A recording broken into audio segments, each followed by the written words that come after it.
Bonjour à tous et bienvenue sur la chaîne Mon Doux Refuge. Je vous ai manqué, vous m'avez manqué. On se retrouve avec une super recette, une recette de tteokbokki. C'est une petite recette de gâteau de riz coréenne et je vous emmène avec moi en cuisine pour vous montrer ma version.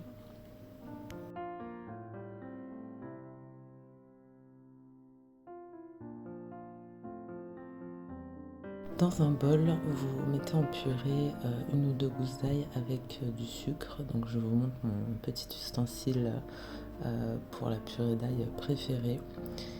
Vous achetez du gochujang, de la sauce soja coréenne, la meilleure, du miel de lavande et vous mettez tout ça dans un bol. Alors pour la pâte de piment, faites attention. En plus j'ai rajouté des flocons de piment, donc les miens sont très épicés, très pimentés. Moi j'avais mis une cuillère à café, je vous conseille de mettre une cuillère à soupe, voire même moins, et vous ajusterez en fait les assaisonnements au moment opportun, j'ai envie de dire, c'est-à-dire au moment de la cuisson.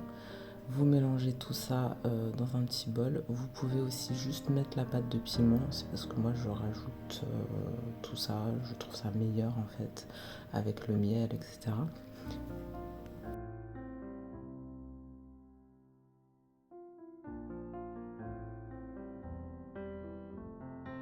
Vous mettez de l'eau de source ou de l'eau et un bouillon de poule ou un bouillon de volaille. Vous trouverez ensuite ces gâteaux de riz dans les magasins. Alors ça, j'ai trouvé ces gâteaux de riz chez Kmart. C'est un magasin une épicerie coréenne, mais vous pouvez les trouver dans les magasins asiatiques. Vous faites bouillir les gâteaux de riz. Quand ils remontent à la surface, vous mettez la pâte de piment, bien sûr de la cébette, des cébettes plutôt.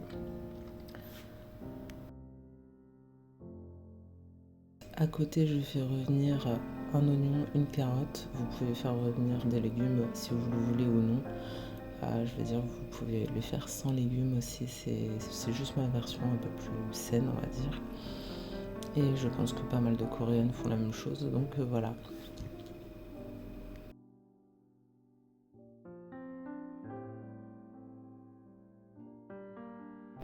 J'intègre les légumes cuits dans ce bon petit plat mijoté.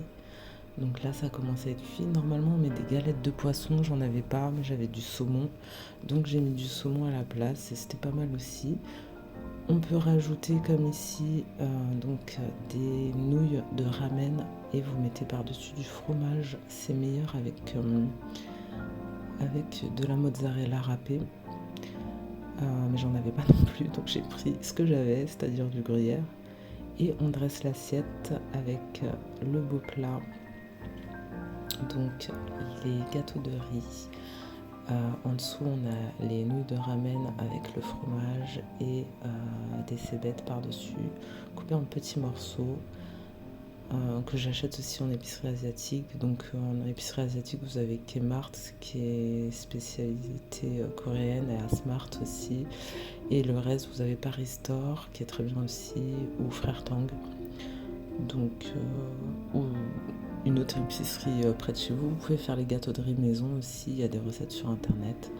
Voilà, je vous laisse vous régaler avec ce bon plat chaud pour les cœurs brisés, puisqu'il paraît que le piment active certaines hormones pour nous consoler. Donc je vous souhaite un bon appétit et sans larmes si possible. Je vous aime très fort. Et laissez la Corée vous enivrer, ce pays fascinant, très beau et avec une super belle culture qui est avec le Japon, qui sont avec le Japon les cultures en gros que je préfère. J'adore ces pays. Un jour vous me verrez entre mer et montagne en Corée du Sud en train de siroter un bon thé japonais. Je vous souhaite un très bon appétit et je reviens très vite avec plein d'autres recettes, toujours dans le calme et dans la joie profonde de l'être et de manger des bons petits plats. Prenez soin du monde, prenez soin de vous. Je vous embrasse très fort, à très vite.